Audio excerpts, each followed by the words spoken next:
Investor diperkirakan menghadapi periode penuh gejolak setelah Federal Reserve, The Fed, kembali memangkas suku bunga acuan sebesar 25 basis poin ke kisaran 4% sampai 4,25%. Pemangkasan ini merupakan yang pertama sejak Desember lalu dan menandai dimulainya siklus pelonggaran secara bertahap, di tengah meningkatnya kekhawatiran terhadap kondisi pasar tenaga kerja.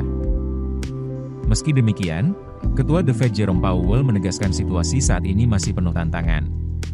Ia menyoroti bahwa risiko inflasi cenderung naik, sementara risiko bagi lapangan kerja justru menurun.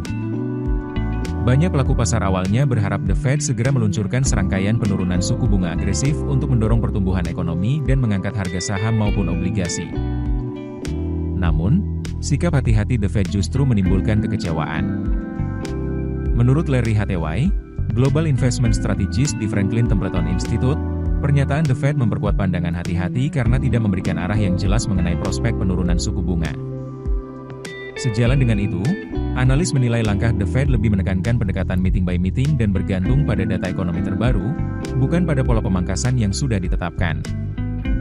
Pelonggaran kebijakan ini muncul setelah data ekonomi AS menunjukkan tanda-tanda pelemahan, yakni tingkat pengangguran naik ke 4,3% pada Agustus.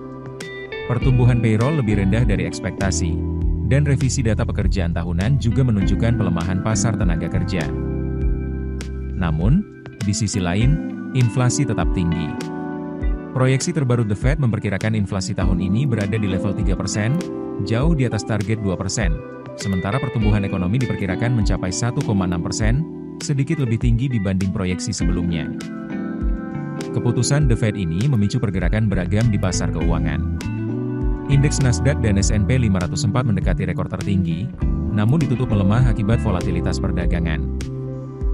Kemudian, yield obligasi pemerintah AS naik, dengan yield 2 tahun meningkat ke 3,55% dan yield 10 tahun naik menjadi 4,09%. Menurut Dan Siluk dari Janus Henderson Investors, pasar memang menyambut baik sinyal pelonggaran, namun pesan The Fed tetap menunjukkan kesan jauh dari pergeseran kebijakan penuh.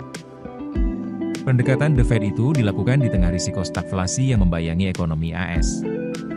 Kombinasi inflasi tinggi dan pelemahan pasar tenaga kerja memunculkan kekhawatiran akan stagflasi, yakni kondisi ekonomi yang ditandai pertumbuhan lambat namun inflasi tinggi. Data menunjukkan harga konsumen di AS naik paling tajam dalam 7 bulan terakhir, dipicu biaya perumahan dan pangan. Hal ini memunculkan kekhawatiran menyerupai era stagflasi 1970-an, meski para analis menilai skalanya masih jauh lebih ringan. Keputusan The Fed juga berada di bawah sorotan politik. Pemerintahan Presiden Donald Trump terus menekan bank sentral agar menurunkan suku bunga lebih agresif. Bahkan, Stephen Miran, penasihat ekonomi Trump yang baru dilantik sebagai anggota Dewan Gubernur The Fed, menjadi satu-satunya pihak yang menolak keputusan pemangkasan 25 bps, dan mendukung pemotongan lebih besar sebesar 50 bps. Keputusan bisnis terbaik datang dari data, bukan tebakan. Mudah berlangganan Business Insight dengan subscribe with Google.